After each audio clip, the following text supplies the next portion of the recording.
mo, humingi kayo ng tulong, ha? Bilisan mo! Bilis! Ay!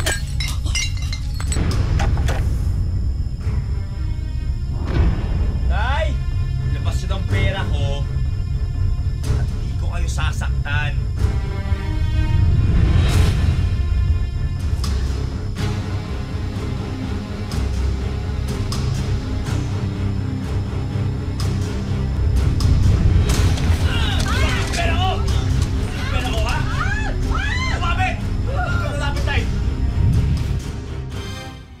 Hirap man sa kabuhayan ang mag-asawang Feli at Sito, hindi naman daw sila nagkulang sa paggabay sa kanilang mga anak. Ngunit ang isang anak nilang si Ferdinand, napariwara at nakulong pa ng dahil sa droga. At ngayong nakalaya na, dalangin ng magulang na sana tuluyan na siyang tumino.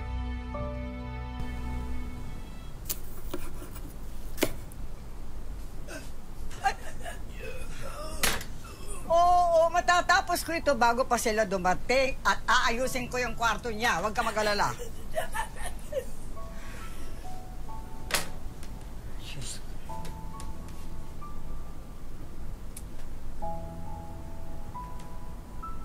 Edna? Edna? Ay.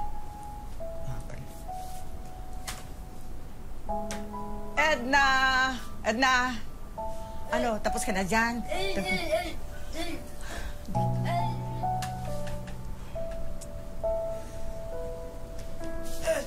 No!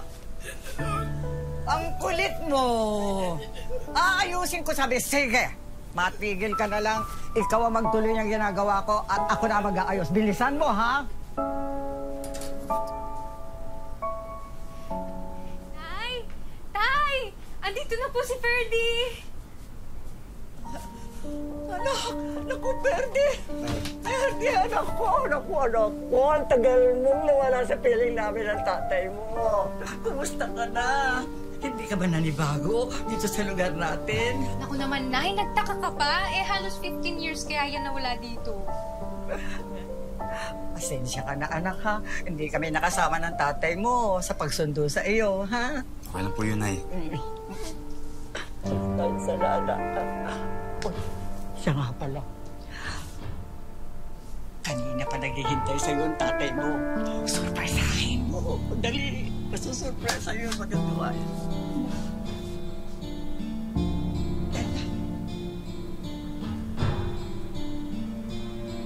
Dalaga na pala tong kapatid ko, May. Dalaga. Binata ka mo.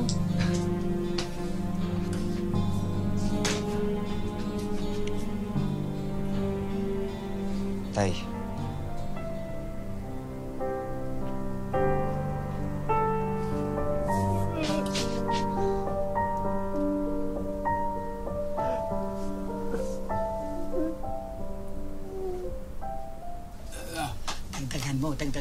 Dagdagan mo.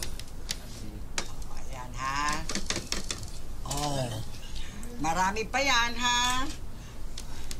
Ang sabi ng tatay mo, kumain ka lang daw na kumain. Sige po, Nay.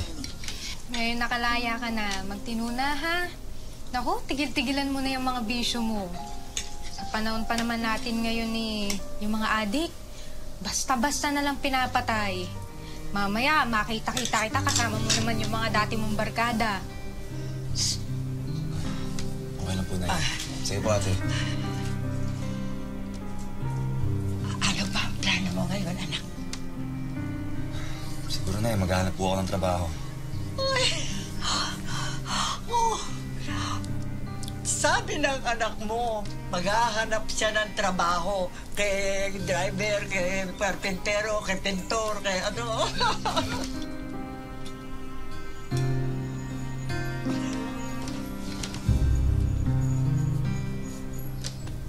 Alam mo ba, anak?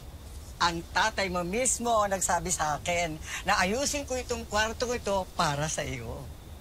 Ferdy, miss na miss ka namin ng tatay mo. Sana alam mo yon. At sana huwag mong iisipin na hindi kami gumawa ng paraan para matulungan ka makalaya. Ginawa namin ang lahat, pero talagang kapos tayo sa pera. Pero, babawi kami. Pangako sa'yo yun. Babawi kami ngayon. Sige po, Nay. Gabi na po. Siguro mas maganda akong magpahinga. Ay, oo. Perdi, katukin mo lang kami ng tatay mo, ha? Kung may kailangan ka.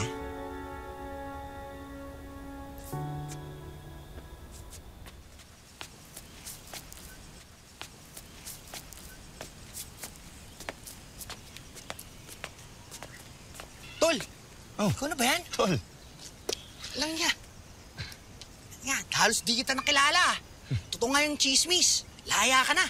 Eh, saan punta mo yan? Dito, mag-a-apply sana ako para sa trabaho. May tatanggap pa ba sa'yo niyan eh? May record ka na? Ano nga, Tol, pero baba ka sakali lang. Baka meron dyan na gustong tumanggap sa akin. Ikaw, kamusta ka? Eto, ganun pa rin. Medyo ingat-ingat nga lang. Alam mo na, mainit ngayon. Tara muna sa bahay, pre. Miss ka namin eh. Tol, siguro di na lang muna. May kailangan Ano ka ba? Parang wala tayong pinagsamahan eh. Pre, miss mo ba? Meron ako ngayon. Lahat ko na to sa'yo, pre.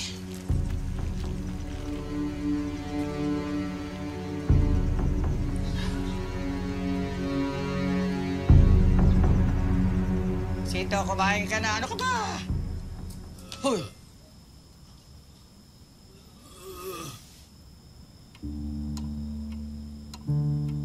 Oo, alam ko.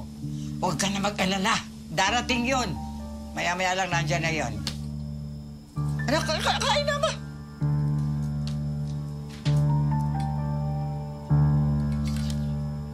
Kuya mo, puntahan mo doon sa labasan. Hanapin mo, ha? Ha? Baka andun lang yun na. Oo, ngayon hanapin mo na nag-aalala.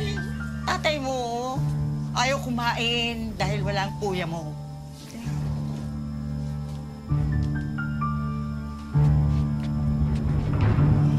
Oo, yun. Ano, Tol? Ating gawi. Ikaw ulit. Kailangan ko kasi ng katulad mo eh. Subok na. Sige, Tol, pero sana maging maingat tayo kasi siyempre ayaw ko nang bumalik ng kulungan eh. Oo naman. Oh, Tol. Balato ko sa'yo. Tanggapin mo. Sigurado ka ba? Oo, Tol. Ayos na yan. Tol, mukhang may sundo ka. Wala ako. Sige, Tol, salamat ah.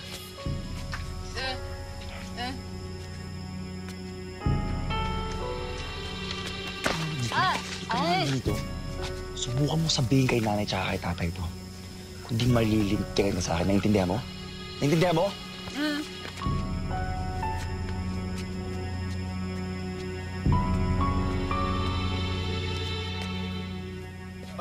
Ay! Ano? Anak! Kanina ka pa hinihintay ng tatay mo. Kumain ka na. Ayaw kumain kung wala ka eh. Dito, hindi. kain ka na. Okay na po ako, Nay. Kumain na po ako.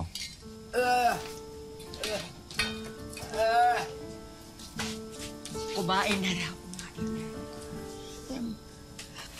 Salo na tayo. Tayo kakain. Sige, hindi rin ako kakain. Pag hindi ka kakain, kumain ka na.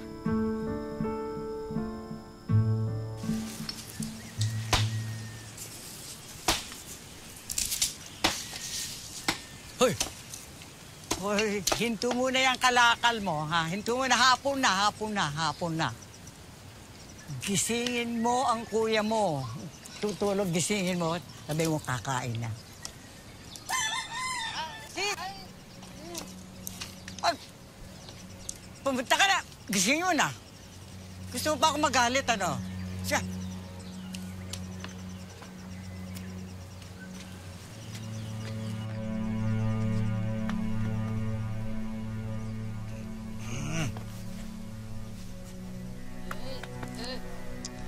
Ba, tutulog yung tao eh.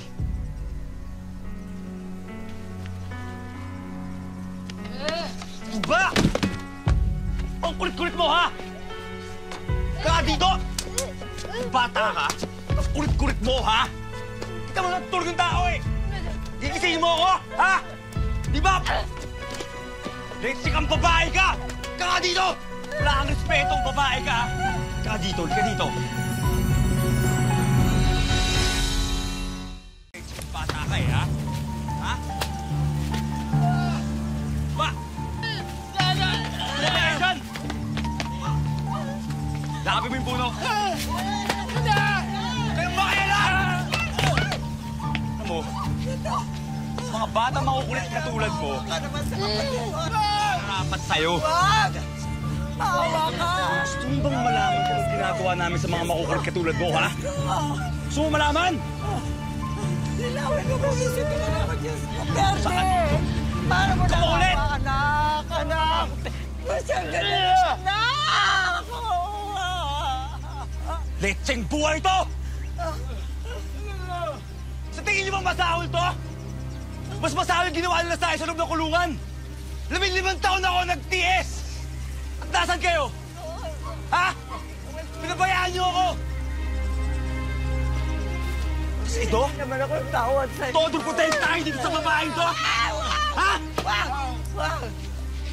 Tama na! Tama na! Sira-sira buhay ko dahil sa inyong dalawa! Talagan mo na! Hindi, huwag. Baka mas ikaw lalo mas kaya nga. Wala kayong kwenta mga magulang. Kaya mahal ka namin. Hindi mo nalapitan tayo! Papatayin mo ba ang tatay mo? Sige, patayin mo! Pati ako! Sige!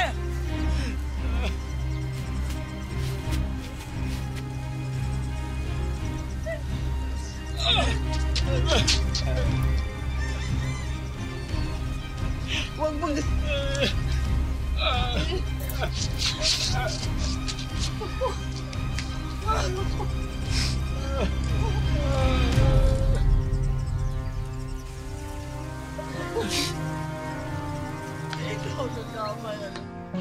Malaki pa rin ang galit ni Ferdinand sa kanyang mga magulang. Isinusumbat pa rin niya na wala silang ginawang paraan para mapaaga ang paglaya niya sa kulungan. Nay, kung totoo man yung hula nyo na nagtutulak at gumagamit na naman si Ferdy, eh mas mainam siguro ipakulong nyo na lang yun. O, pabarangay. Nakita nyo naman yung ginawa kay Edna. Hinala pa lang naman. Kahit nanay, nakita nyo naman siguro kung ano yung ginawa sa inyo. Kay Edna, tsaka kay tatay. Sa tingin nyo ba gawain nyo ng matinong tao? Sige nga, Nay. Hindi mo kami nauunawaan, anak. Si Ferdy, kalalabas pa lang sa kulungan. Ha? Tapos babalik na naman siya doon. Ayokong masira lalo ang buhay ng kapatid mo.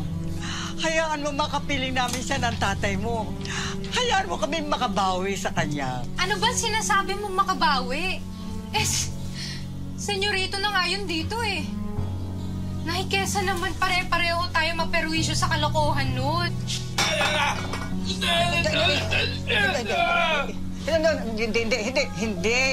Hindi aalis dito si Ferdy. Hindi aalis ang anak natin. Dito siya titira. Dito hindi niya tayo iwan. Dito siya titira. Ewan ko ba sa inyo? Dapat kasi pakulong na yun si Ferdy. Dahil wala namang magandang na idudulot yun sa atin.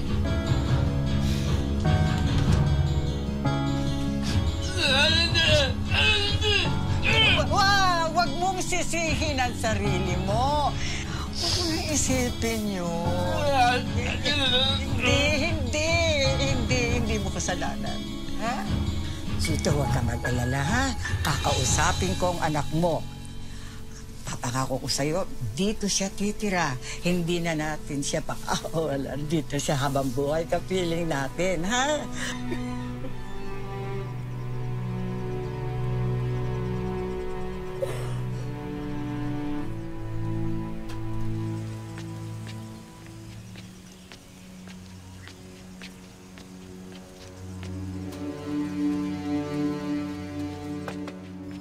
Baka pati yung kinita natin, inubos mo na. Tol, relax ka lang. Hindi mo mawala yung pera natin. Sa bahay lang yun. Nakatago. Graduhin mo lang, ha?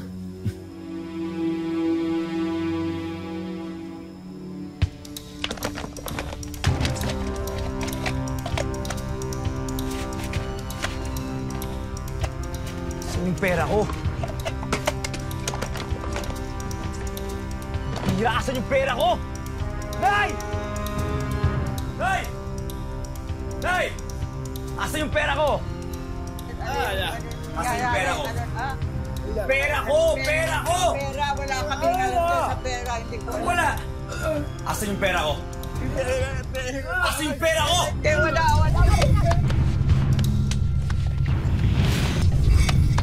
Tay, asan pera ko? Kaya, Tay! Tindihin mo ako! Wag ka! Wag! Ikaw, Nay. Di ba ikaw kumuha ng pera ko? Naku, anak, wala. Di ba ikaw pumapasok-labas ng kawarto ko? Pero hindi ko alam yung sinasabi. Di mo kinuha? Ha? Sabihin mo yung totoo! Sabihin mo yung totoo! Alam ng Diyos, hindi totoo. Hindi Ikaw? totoo. Wag, Kumuha ng pera ko, no? hindi siya. Hindi, wala kumukuha. Pera ko, no? Hindi. Ah! Wag! Ka dito. Wag! Huwag mong ganyanin ang kapatid mo! Umaganti ka sa akin? Kumukulit! Huwag mong ganyanin! Umaganti ka sa akin, ha? Ganyanin! Oh! Hindi nyo nalabas yung pera ko? Ha? Wala kami nilalabas. Pera ko? Wala Ha? na. Hindi nyo nalabas pera ko? Awa ka na kami talaga. Sabi labas yung pera ko, eh! Ikaw! Wala sa'yo? Ikaw! Wala na. Alam ng Diyos, wala.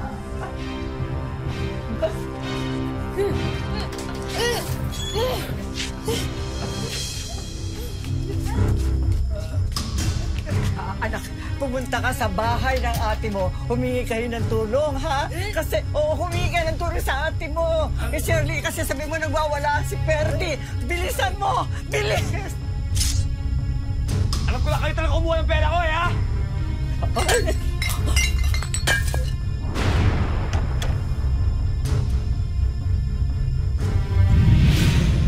Tay! Tay! Tay! Ilabas nyo ng pera ko at di ko kayo sasaktan. Dali na, huwag na kayong magtago, Nay.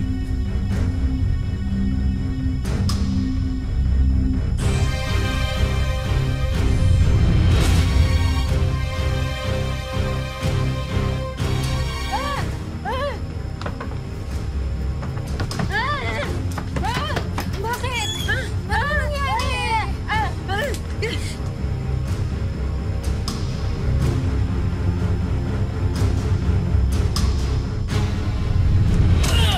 Pera ko!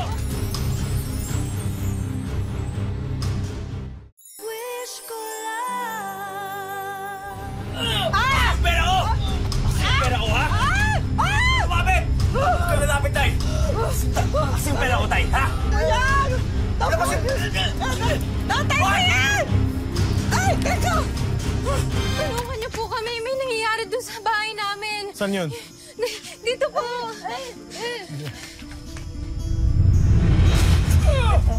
Saan pupunta, ha? Anak, uminahon ka. Wala talaga kaming alam sa pinagsasasabi mo. Hindi namin alam yung perang yan. Nay, Oo. tatanungin kita ulit. Huling beses na to. Nasaan yung pera ko? Ilabas mo na. Anak, wala. Nasaan yung pera ko? Wala ako talaga mailalabas. Wala? Wala kami mailalabas. Wala kayo ilalabas? Wala. Ganun, ha? Ay! Tay! Asan yung pera ko? Ilabas yung pera ko!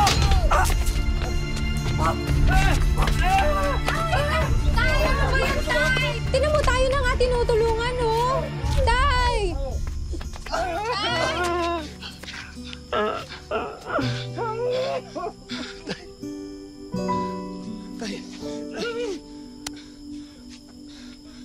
Tay, pasensya na po, Tay. Tay, pasensya na po. Tay, pasensya na po kayo, Tay. Tay, bitawan niyo na pong anak niyo. Bitawan niyo ako! Bitawan niyo ako!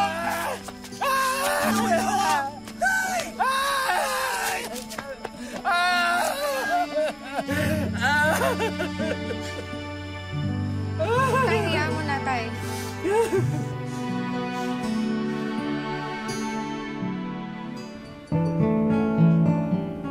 Masakit man daw tanggapin, pero mas naging panatag na ang buhay ni Nanay Feli at Tatay Sito sa pagkakabilanggo ni Ferdy. Ako po, naintindihan ko po, nakikita ko po, namumula yung mata niya, tsaka nagagalit siya. Yun po. Pero hindi naman po siya nananakit. Kailan lang po siya nanakit, yung anak ko pong Pipi, nasaktan niya. Ngayon, mas matututukan na raw ng dalawang matanda ang isa't isa. Lalo na't madalas ay may iniinda na silang masakit sa katawan dahil sa kanilang edad. Animoy nasa honeymoon stage muli ang mag-asawa dahil walang araw na hindi nila kapiling ang isa't isa.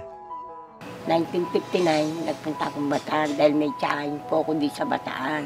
Nagbakasyon ako. Ngayon po, nakilala niya ako, nakilala ko siya. Hindi naman po sa paglalabang, siyempre, nung bata ako, medyo makuhan. Ngayon po, sa lahat po ng, marami ng ligaw. Sa lahat po ng liligaw, siya po yung walang kibo. Yung mga kasama niya, nagsasalita sa akin, nangaharana, siya lang po wala. Maninisid siya sa ilog ng dam. Bibigyan niya sa akin yung mga isda. Tapos palibasan, yung panahon na yun, maraming puno, marami siyang dalang prutas. Yung naman niya niligawan? Opo, para bang nakuha niya ako sa prutas saka sa isda. Si Tatay Sito, 86 years old na at hirap na raw maglakad dahil sa rayuma. Minsan tuhod niya, masakit daw. Yan, masakit. Yan, masakit po. Sinesenyas niya. Nalalakad siya, natutomba. Hindi man po kami nag-aaway. Minsan, wala po kaming kwan eh. Hindi man po kami nag-aaway niyan eh. Kaya minsan,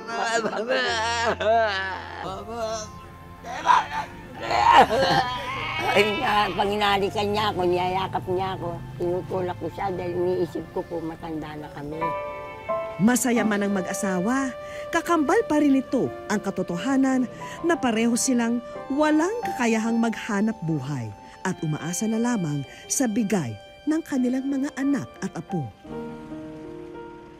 Gayunpaman, hindi man naging kasing tibay ng konkreto ang naging takbo ng kanilang kapalaran pagdating sa pagiging sagana, sa isang matibay na haligi naman maikukumpara ang pagmamahalan ni Nanay Feli at Tatay Sito. Pag hindi niya ako nakikita ng isang minuto, nahanap na niya ako. Minsan nandun ako sa bahay ng anak ko, naka-standby ako doon, nagagalit siya. Panay daw punta ko doon. Kako, dito lang ako, kako, nainip ako doon sa bahay namin. Ang gusto ko po sana, hindi kami magkaiwalay, kaya kahit na pong maliit lang ang aming tinitiran, habang panahon kayo magsasama. Tayong dalawa maganyan.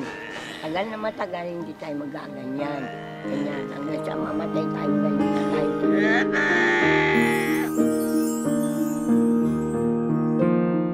Sa aming pagbabalik, Ayo ay nasa wish ko lang. Kasi po ngayon po parang po nadarasan po ngayon po naramdaman ko po. Kaya mas wish ko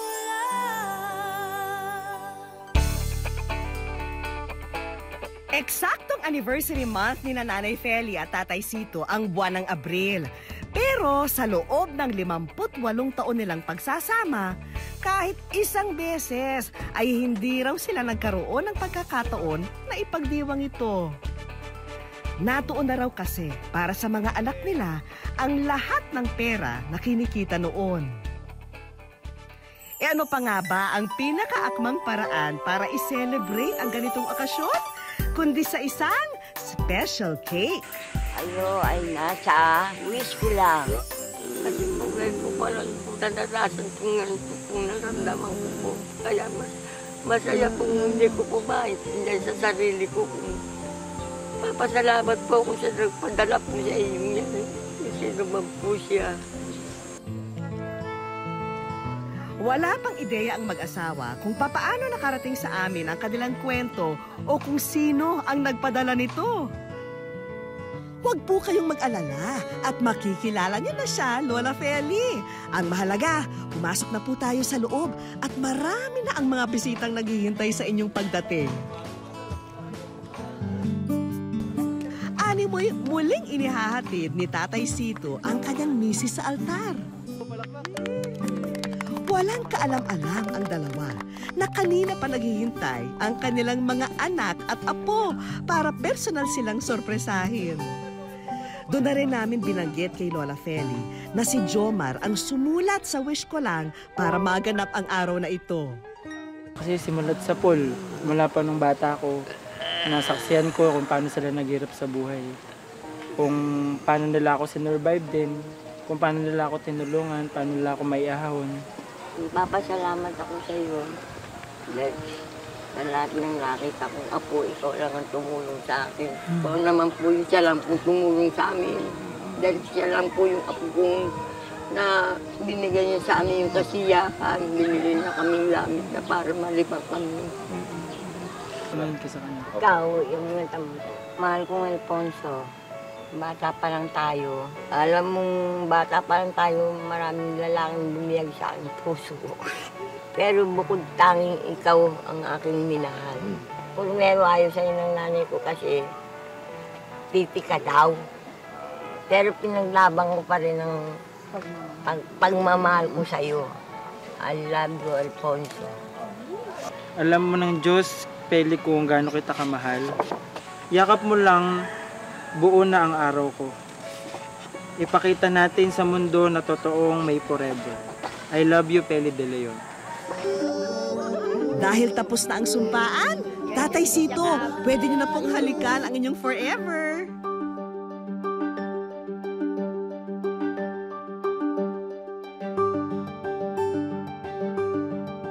Kung may exchange of vows, hindi pwedeng mawala ang mga principal sponsor at syempre, ang reception. Dahil ngayong hapon, dadagsa ang mga regalo para sa mag-asawa. Pati ang mga gamit para sa inyong kusina at sala. Eto, at kompletong-kompleto na. Pati ang mga paboritong kainin ng mag-asawa. Eto, at sagot na ng ating mga kaibigan. Mabuti pa ipapasukin na natin si Mr. and Mrs. Alfonso De Leon. Mabuhay! Nanay Feli, nandito na po ang mga tatayong principal sponsor ninyo ngayong hapon. Tatay Sito at Nanay Feli, kami po ng Rotary Club of Metro Olonga po. Kami po ay naganda ng konting tulong para sa inyo, mga gamit nyo pang araw-araw. At mayroon din po kaming financial assistance. Kami po ay natutuwa na hanggang ngayon nagmamahalan po kayo. Isa po kayong napakagandang ehemplo at larawan ng isang pagmamahalan ng isang mag-asawa. Sana po tularan po kayo ng mga kabataan sa ngayong panahon. Mabuhay po kayo. May God bless you. Naghanda po kami ng konting salo-salo para sa buong pamilya at para sa inyong mga bisita. At bibigyan po namin kayo ng konting financial assistance para po makapagsimula rin po kayo ng bagong buhay. Salamat po. Salamat po. Nanay Feli, Salamat po. Maraming salamat po sa bumumurang wisula. Hindi man nakakapagsalita si Tatay Sito, mababanaag naman kung papaano kumikinang ang kanyang mga mata dahil sa labis na kasiyahan. At dahil hindi na isisigaw ang mabuhay ang bagong kasal, mabuti pa'y group hug na lang. Hindi mo namin makakalimutan habang nabubuhay kami mag-asawa. Yun lang po yung masasabi ko. Kasi po, ngayon ko lang po naranasan po yung ganyan po celebrate yung aming pagkatanda. Kasi po, nag-asawa kami, hindi po kami sinasabi na gano'n yung dyan yung, gano'n yung ano, ilang taon na kayo nagsasabi, hindi po namin natikman yun. Ngayon po lang namin natikman, kaya po naiyak ako. O diretso na tayo sa pinakaabangan ng lahat. Kainan na!